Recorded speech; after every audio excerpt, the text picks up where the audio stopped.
Well, good evening, everyone. The lovely Cat Rocha is not here this evening to give you a sexy opening, so you've got me instead. It is I, your pal, Jay Ishirofini, author and alien in a human suit, and tonight we're doing something a little bit different. Fianna and I will be interviewing Black Knight, no relation to Michael from what I understand, but Black Knight, who is the author of the Star Shatter series, Oh yes, yeah. which is very much in line with that superversive pulp revolution, high pulp type fiction. So, introduce yourself, sir. Hello. I am self-made author, and how should I say it? I love old school science fiction and space opera and fiction in general. And even though English isn't my first language, it's my third language. I devoted many years to improving it and actually writing and then publishing books in English. Yes, as you had mentioned earlier, you're a Bulgarian, which is very cool. Oh, But yeah. no. Tell us about your book. I mean, our listeners are really hungry for sci-fi that isn't woke, that isn't depressing, doesn't want to make you shoot yourself, and you do that kind of fiction. So tell us about your Star Shatter universe. Ah, well, like you said, it's not woke. It's very much old school. You have that whole theme of inspiration and the fact that your characters are not well, they do face insurmountable odds in some occasions, but they're not nihilistic. They've trained their asses for their entire lives since some of them since early childhood, and they will not give up. They will keep fighting. Star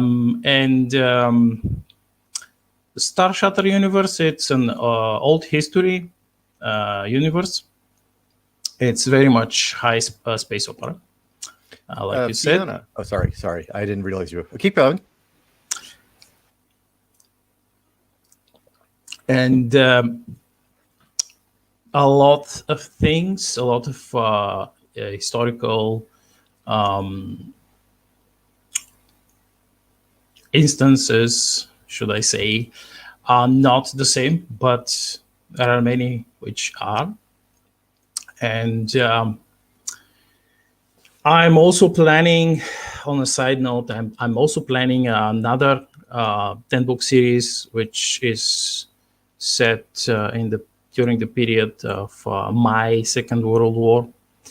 But yeah, generally in Star Shatter, it's never going to be super depression or it's not going to be the George Martin depression fest that that we were talking about earlier. No. Okay, Fianna, I want to ask you as a reader, since you've actually followed the Star Shatter universe. Well, again, I've read. Reader, how most would of you the describe first to the audience? Yes.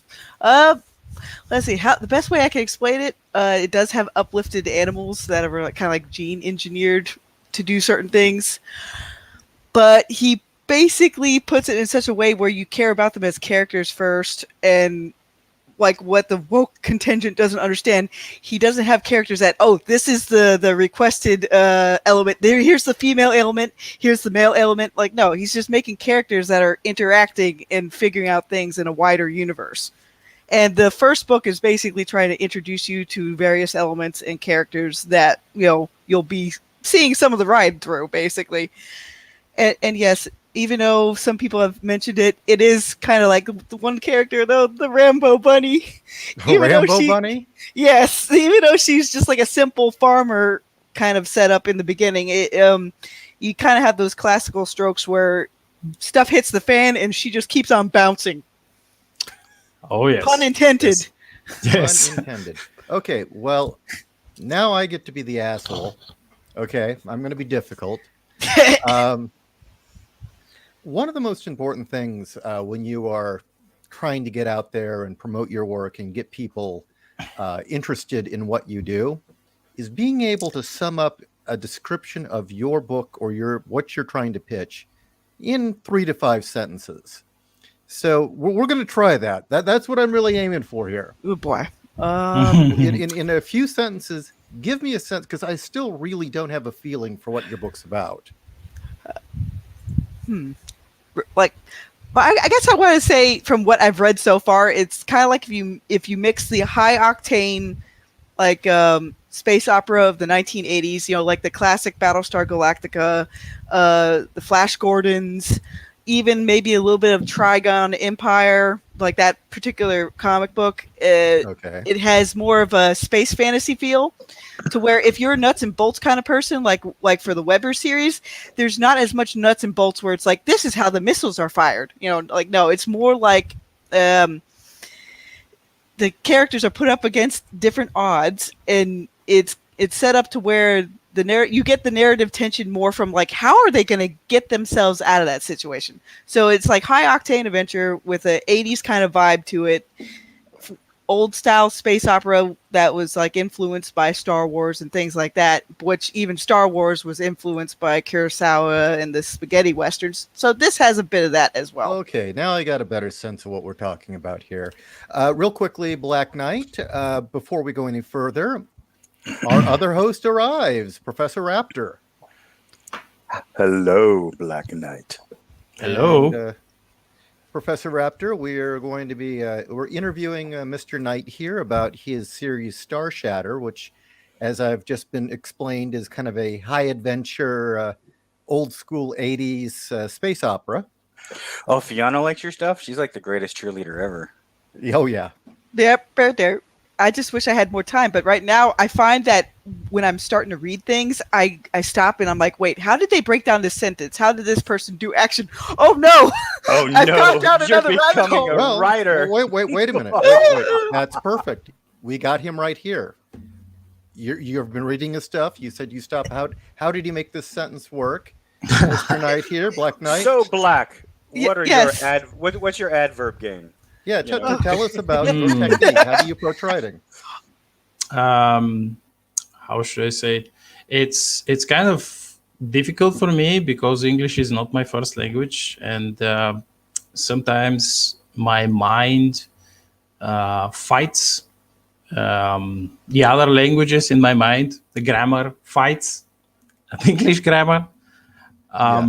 Yeah, it's a common thing that many other people who know more than 2 languages suffer from. I think one of the biggest things is emotions, because I remember reading like a book from the Dalai Lama and I think Dr. Enkman.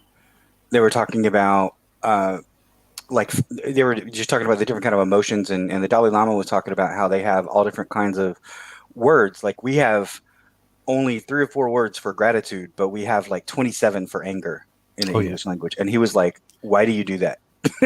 Yeah. You know? Yeah, and then there are like specific words, you know, like or specific emotions, you know, like there are words in Germany for like, you know, breaking up with a same-sex marriage. You know, it's a specific emotional word, and we don't have those. And I can see like how you know, when you have, you know, multiple languages, you think in all those, but you're constrained in the, you know, in the cage of the single one that you're writing at the time. But wait, do the Germans have a bajillion different words for sexual preference Oy vey. and gender? Oy vey. They have a lot. They have a lot of words. Really? That's They've all. gotten caught up in That's that all crap I too? can say. They have a lot of words. They have a lot of words. Yes, Okay, they so- also have a very interesting word for this thing that spews fire. It's called the Flammenwerfer. Oh, yeah. Yeah, it's Flamethrower? one of my favorite words. The Warhammer 40k people use that word much. It sounds like flame. It sounds like flame hammer. No. It spits flames. Basically, that's I got you. Flamethrower. Yeah, it's a flamethrower. But yeah, it's not easy. I've never said that I'm like some university professor level English graduate. Well, but then we wouldn't get your experience. Yeah, it's a constant learning curve. But my writing process starts from at first from imagining the entire scene.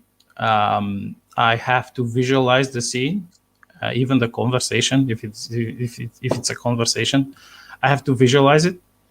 And following my drafts, because I have very extensive drafts, a lot of notes and stuff for everything. Mhm. I follow my drafts, and then I write it. I polish it. If there is a little plot hole or something, which I mostly fixed those many years ago after the second or the third trial, when I checked all of my drafts. Yeah. Then I polish it, and then it's time for proofreadings and edits and proofreadings. But after that, everything that I do is just if I've missed something from the draft notes, I add here and there stuff here and there, like sentences, additional pieces. It's like a Lego set in my mind, basically. So you create like the bones, and then we put in what connects the bones, and then you give it connective tissue, and you create the body slowly, like word surgery. Yeah, I do a very similar process, honestly. That's how I do it, basically. So when you're like looking at this, do you think of, like you were saying, English is not your first language. So do you think of everything in your home language, in German, then? Or Bulgarian? No, it's that's what I mentioned. I think first, it's I oftentimes I think in my own language, in Russian and in English. Okay. So that's how I sometimes get a bit of like confused sentences, but I fix them afterwards. So how does do you think that lends itself to, because I mean the cultural divide there is gigantic. Oh yeah, it's so do you, when you are writing, like, sort of like customs and traditions, or do you just like do you supersede that by just making your own, your world is your world, or do people, like, how do people act? Let's see. I made sure before I started everything, I made sure that every group in the books, they have their own distinct culture and traditions. Mm-hmm. Some of them, like for let's say the spacers, I don't know if you know read the chapter about Vasilisa. But spacers, most of them are Russian, so their culture is based on Russian culture. Okay. And the uplifted animals, they each of them, they have their own background, which, although young, they have their own stuff, which So you their own basically you write like a traditions. Bible. You have like a Bible, sort of like a Tolkien. Like Tolkien, he made a language and then he created the Bible, and he sort of, created everything from there. Is that sort of what you have? I failed in creating the language. I was it took me a couple of years to understand that I'm not A linguist. well, even though I know a couple of languages, it will probably take me the rest of my life. But it's called French Speak, one of the languages in my universe. Nice. And sometimes I use a couple of words from it,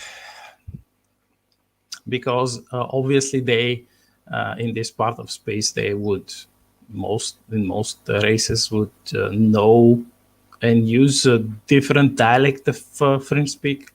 But yeah, that's cool. That's very Mhm. cool. So what species of animals have been uplifted? the bunnies, Bunnies, okay. the Why is gorillas. everybody in love with bunnies?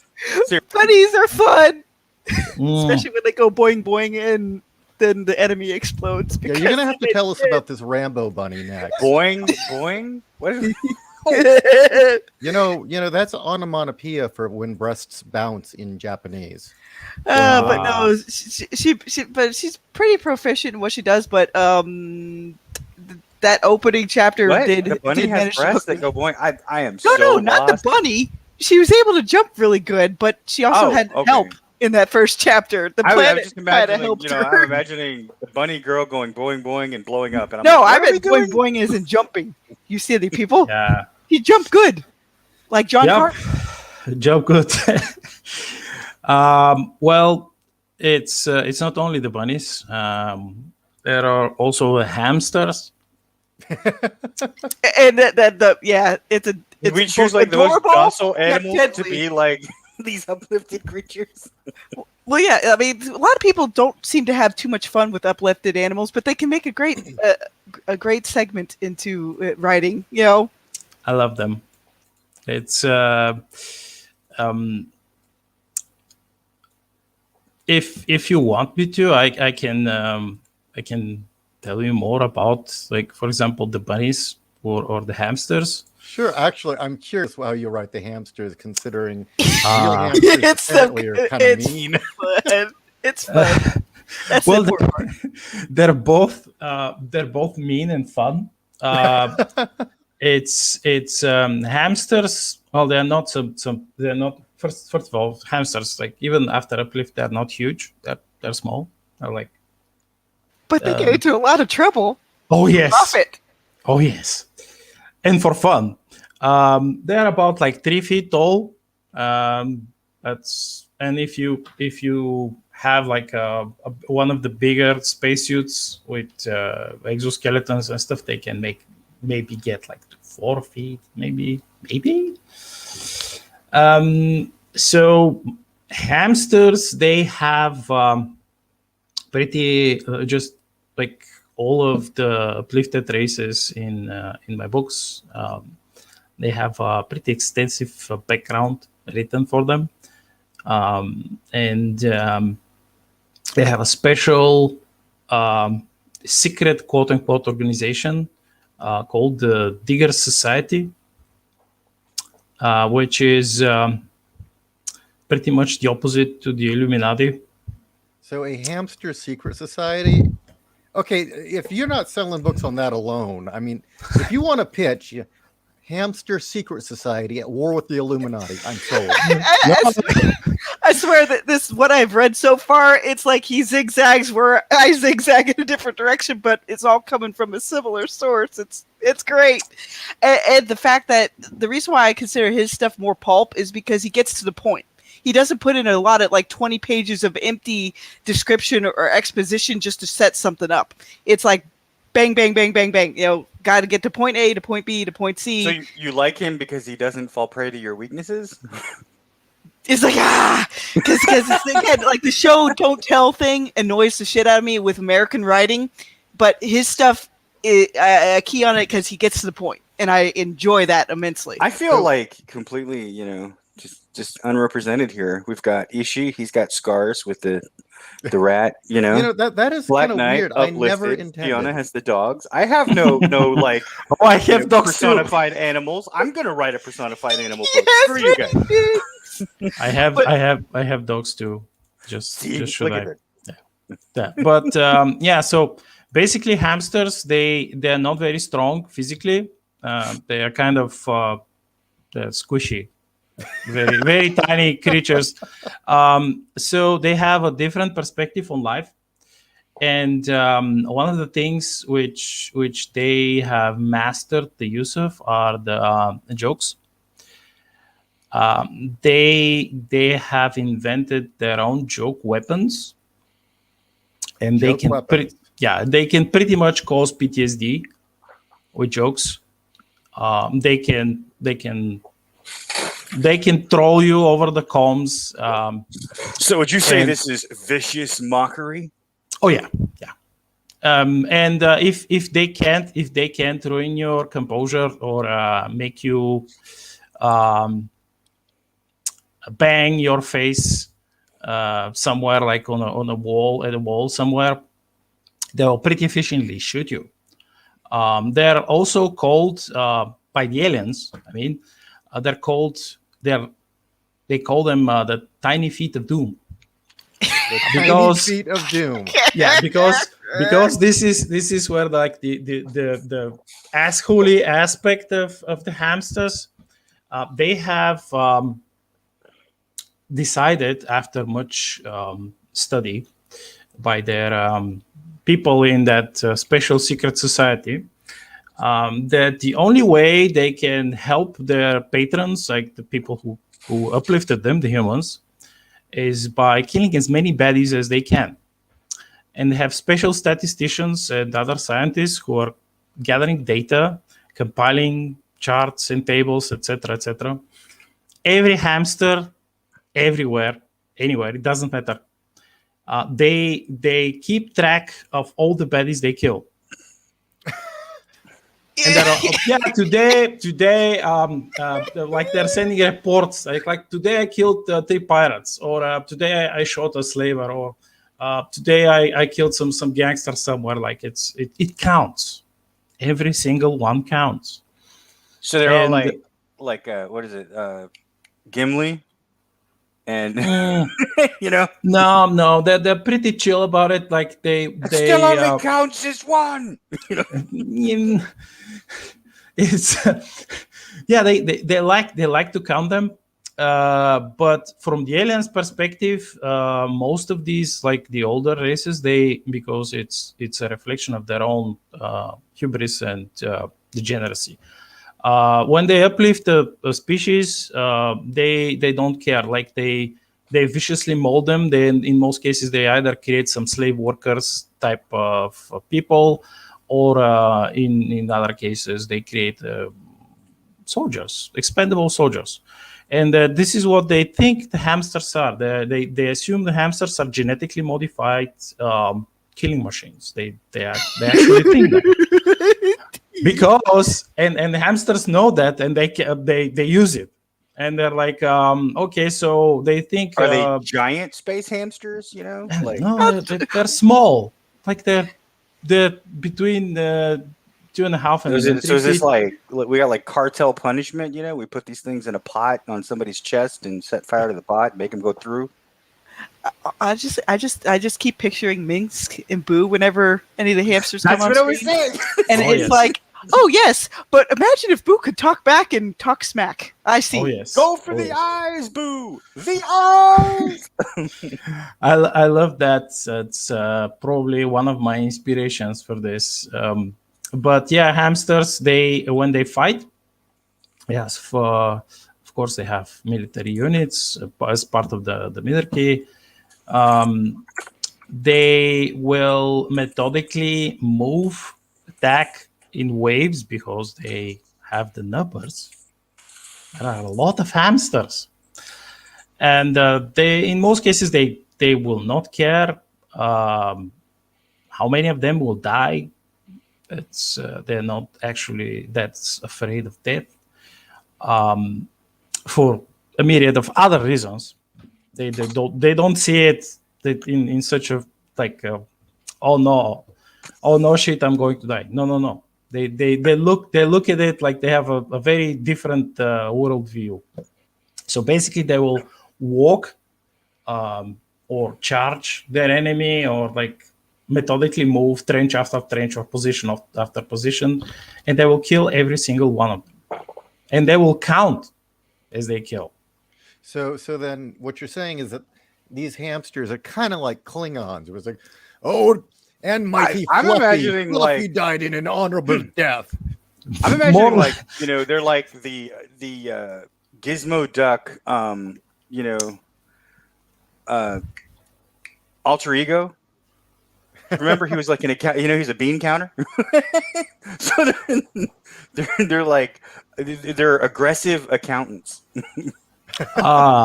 Yeah, maybe. Yeah, but they also they are the other part of their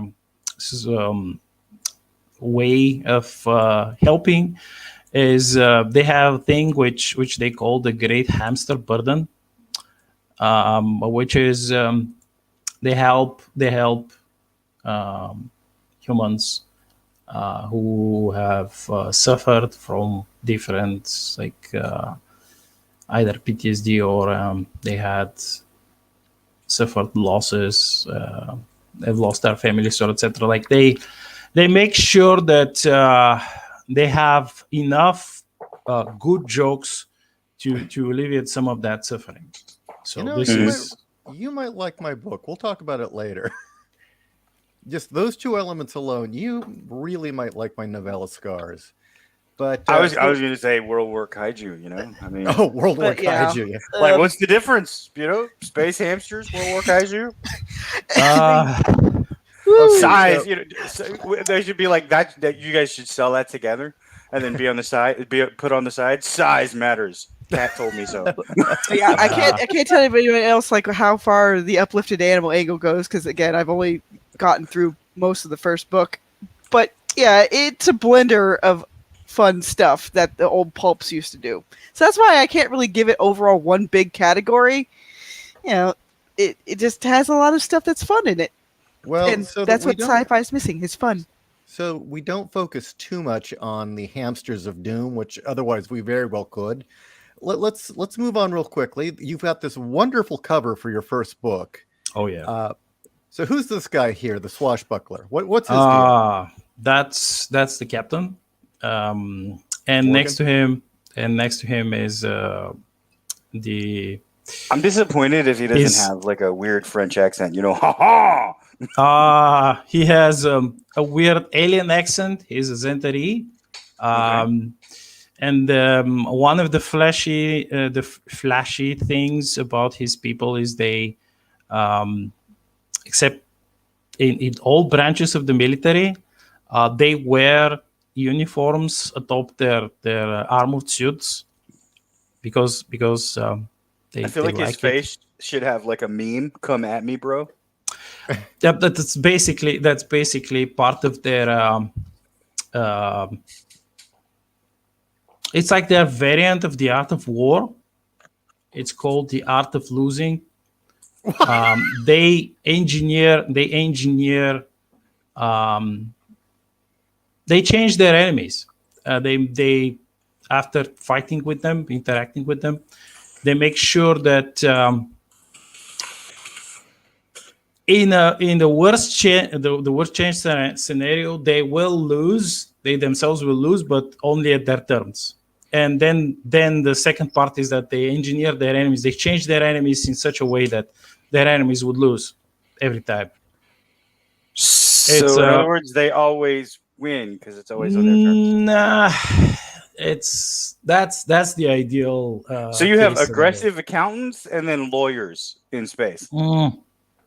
They're not actually lawyers per se. They are. It doesn't work immediately. It might. In some cases, depending on the enemy, might take a couple of years. In some cases, might take a couple of months.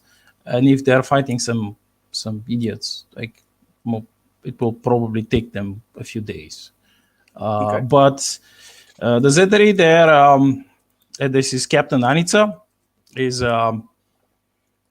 a person who was fed up with how things were going on his own planet and his society per se.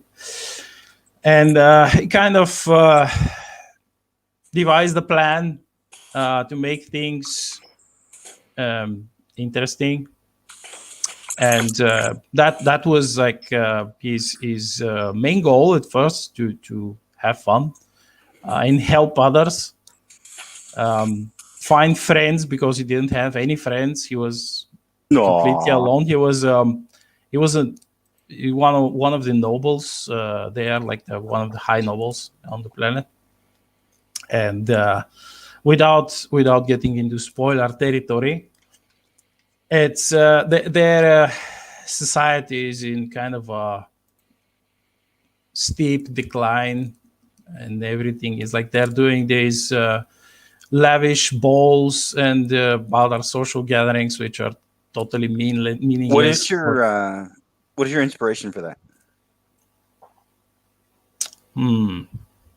History Of 16th, 17th, 18th century nobility. Okay.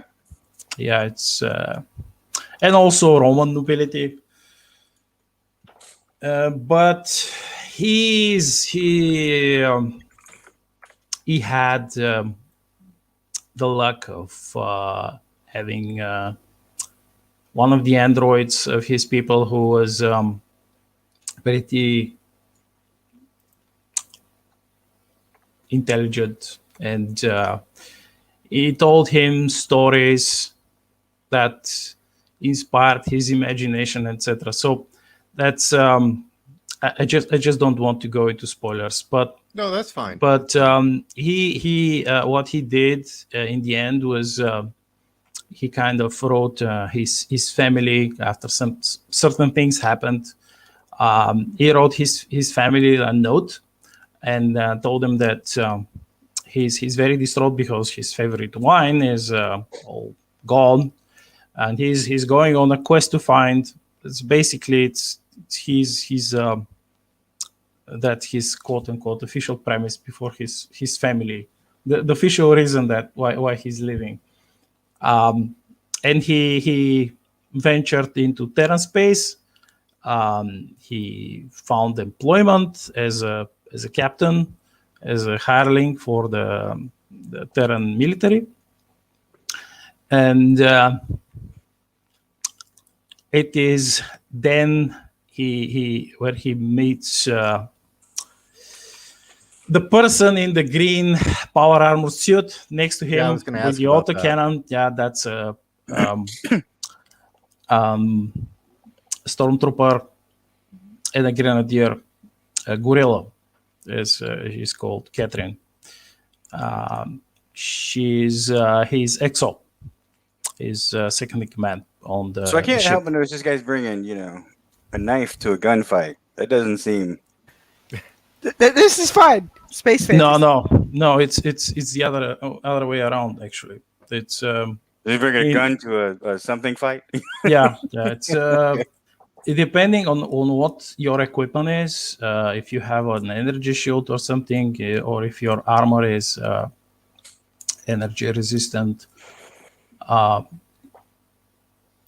maybe the best option for you is vibro weapons. That's unless you have a lot of firepower or something else, like a different type of weapon. And yes, I have a glossary starting from book 2, a very extensive one with descriptions of different organizations, even tech, etc. So yeah, the weapon you see is a weapon of his people. Is it's a plasma sword, saber / thing, which is currently deactivated because he's just posing for a shot. He's not fighting anyone. Why would he waste his battery? This is it's not a Jedi's lightsaber. It has a metal component, and it's basically an electroplasma weapon. That's Okay, so we've got a few questions here that from the audience. I thought I'd read them to you. The first one is John Ivantaro. Oh, I guess this isn't a question, but a comment. An alien in a human suit, a knight. Oh, he's talking about us, all of us. An alien in a human suit, a knight, a sentient raptor, and a cartoon dragon walk into a bar. And the bartender is a bunny and says, "You want some carrot whiskey?" Man, she I probably mean, carrots are really something sweet. I afterwards. could see that being pretty good. I've had And- banana whiskey before. That was damn good. Really? Oh yeah, man. I don't know if you want some. I'll ask my cousin to make some more. He does all that. Like he does a lot of like distilled moonshine and whiskey and everything, you know. Mhm.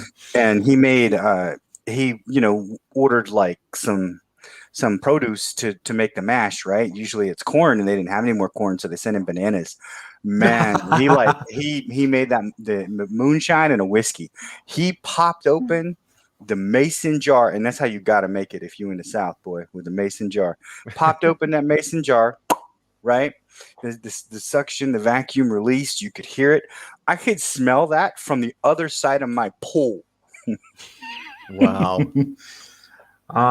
Yes, they Okay. love their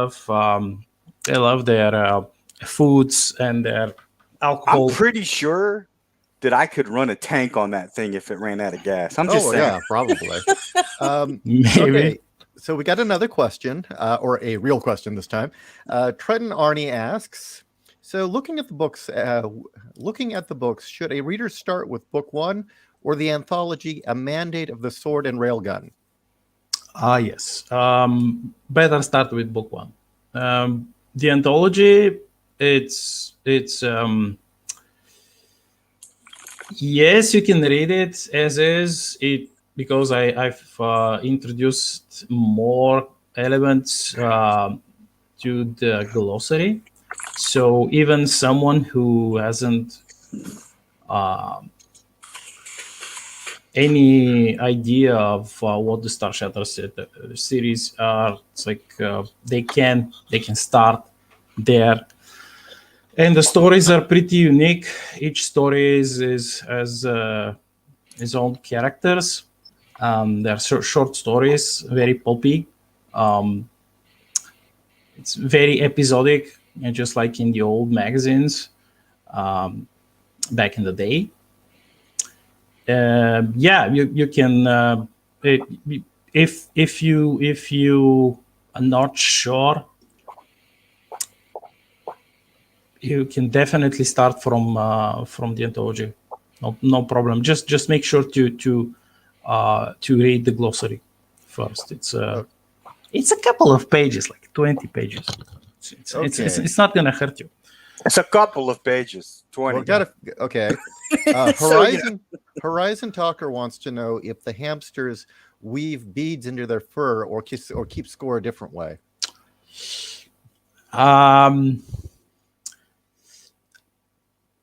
Depends. Some keep trophies, like pieces of the enemy's armor plating. They carve them, and they have like necklaces with pieces of armor around their necks. Some have special, how should I say, frames, picture frames, and they glue these pieces of armor there. Others have whole notebooks, and they write like additional entries, lengthier entries in this list of kills. If said baddie or a group of baddies were different, or like they had something weird. I know. It's like that they like to keep score, but depending on the different personality, they might do different things. So it's not like the spacers. The spacers, when they achieve certain feat, part of their culture is like they love to paint murals on their spaceships or their spacesuits, and that's inspired from Orthodox Christianity, and the murals, the beautiful murals everywhere in the churches. I'm not sure if you've seen them. Yeah, but that's an old tradition. And so they have like the different parts of their armor suit, of the spacesuit. They have like different things which they paint there. Well, I've got a question on top of the killer hamsters, which I think is going to be the favorite of the night. Don't forget about the bunnies. Yeah, the bunnies. The bunny is killer too. Does the hamster culture, since they keep track of every kill, do they have like a solstice holiday where they all get together and like tally up how many people they've killed and then celebrate it or something? Death Fest? I think that he's playing the long game. It's a long con, and it's actually like a form of like a telepathic quantum computer, and that each person they kill, they create some sort of energy in a negative space field, and they're going to take over the world, man. Knowing my hamsters, it's more likely that they're gonna have like a big party with sake and sorted nuts, or something. But they're statisticians. They have different days when they have like, oh wait, we kind of stopped this wave of baddies, because to them, like to some of the statisticians, it's like a tower defense, like an elaborate game of tower defense. Okay. And they're like, okay, so this is like number what like number 55, let's say, wave of baddies. Even though the baddies themselves, they don't see that. They say, oh yeah, we're invading there, like we're going to conquer this this part of Terra space because they're weak, like they have like so few defenders, like yeah, we're going to enslave them. And it doesn't work in most cases. They die horribly, they get rent limb from limb, their ships get captured, and then the hamsters would like, okay, so this is like this is a holiday because we stopped this wave. So this is like let's say holiday 55, number 55. All right, so we're closing in on the end of the show. We've got about 15 minutes roughly. We got one more comment here. This is just a suggestion, but it looks like Fair Maiden White wants a killer hamster T-shirt. We have them. You might want to consider making T-shirts. No, Yeah. we have them. He does. do? He has a fair amount of merch. Yep. Okay, well, I have you. I believe I have your website linked down in the description, so check it out after the show's done. Definitely.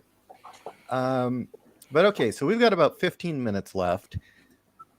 Before we do our goodbyes and plugs and everything like that, what would you like to leave our listeners with about what your book's about and why they should buy it?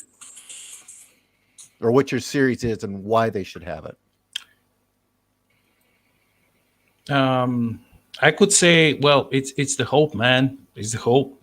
But it's not only that.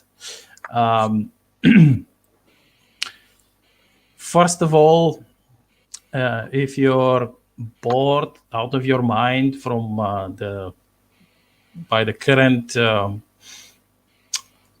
nihilism and wokeness and other types of garbage that Hollywood spews, and and when you don't like it, they berate you and they tell you, oh, you're a racist or a misogynist or whatnot, like or a Nazi. Oh yeah, their favorite. Yeah, they're like, oh no, it's not like our stuff is boring, it's not fun, or we tell you that you're evil because of what you are. No, it's our product is great and all other things. So, well, my work is very inspirational. It's very old school. It's you will get that that feel which at least I saw as a reader back in the day, when you get a deserving just punishment to some very obnoxious baddie. And not only that, but then you have a vast universe, which Star Shattered is, and pretty much you have a character to match most of the old childhood heroes, which we no longer have because they've been subverted. Yeah. All right. Yep. Edie, you know what? Whenever you think of superversive, you can look at this series and like, yes, this is superversive. This is the stuff that I've been yelling about a lot. Yay! Yeah, just real quickly again, superversive is considered the opposite of subversive, right? Yeah, superversive means you lift people up, and he has plenty of characters for people to follow. You know, for whatever kind of archetype you like, they're all in there. You want a cathartic motivational character, it's in there. You want an aspirational character, it's in there. You want something that's more traditionally masculine, it's in there. You want more traditional feminine kind of energy, it's in there. I want my promised bodacious buxom ballistic bunny. No,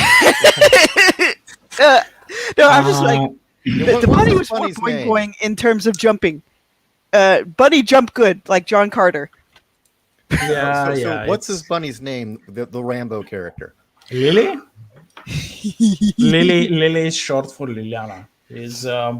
She's like most bunnies. They're not soldiers per se. They have some like survival training.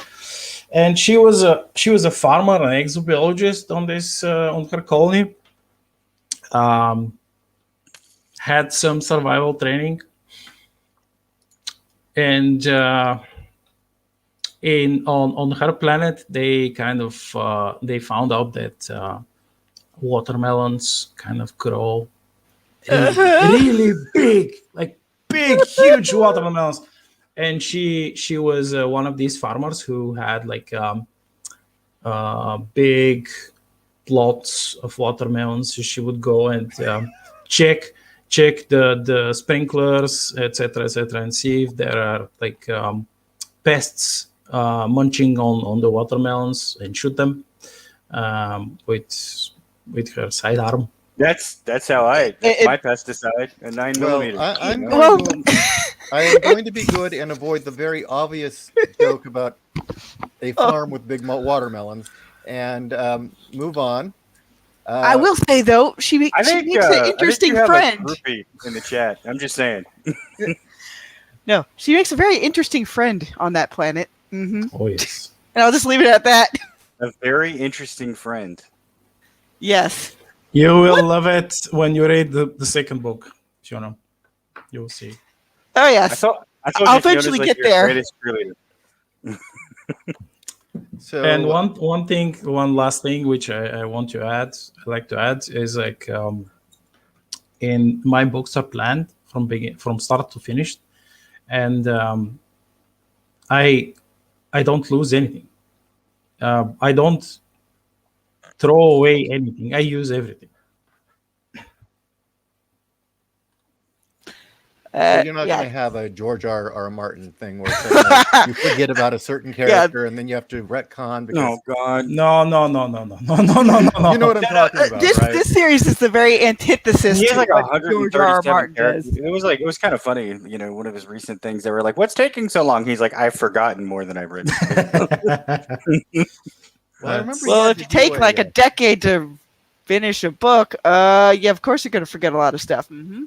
I mean, it probably doesn't help that he writes like 5 pages on, food and 2 pages on a door that nobody walks through, and then, a fight scene. That's the thing that annoys me the most about most American-based fiction. Like I've noticed with certain other indie writers, especially if they're not from an American side of the house, they don't prattle on about endless description like Wheel of Time. Sorry for everybody who loves Wheel of Time, but that thing was a slog. I couldn't get through. I read book 1. A 900-page slog. Yeah, there is a time for everything, but it has to be measured. It has to be measured, and there has to be balance. Like you can't have endless description or endless action without. This is like no, just no. Why is like Fair Maiden White making Filipinos angry? That's what I want to know. If you've never seen an angry Filipino, you don't know real fear. Well, yeah, that actually is kind of true. It helped. It was very good. We had so many Filipino soldiers in World War II on the U.S. side. Real quickly, Trenton has purchased your book 1. So you've already made a sale tonight. Thank you for your patronage. And let's now get into the goodbyes. Where can people find you online? People can find me on Minds.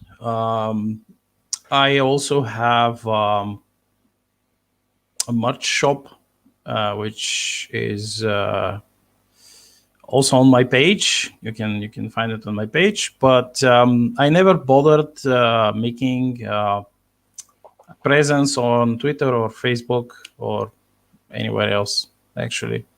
So yeah, they can find me on Minds. Minds? Yeah, Minds.com. And you do participate in the Wordcraft group on Minds as well. So very much appreciate that. And then all your books are available through Amazon. Yeah. Do you also sell them direct through a website? No. Okay. So it's just merchandise on your website then, like killer hamster shirts. Yeah, killer hamster shirts. Soon killer bunny shirts. And maybe more. But yeah, that's people can find a lot of stuff on my merch site. It's the art is courtesy of my good friend Neutronbor, who is in the business of making a killer book cover art, as you can see from the first. The cover art he's done for you is amazing. I really like it. Okay, we'll start with Fianna. Where can we find you, Fianna? Fianna. Okay, Fianna sorry, Wolf. I was busy linking things. Okay, I'm usually on Fianna Wolf 2 at Bird Side of Hell. I'm Fianna Wolf on Mines and Fianna Wolf on Gab. There's a bird side of hell. Yes, Twitter.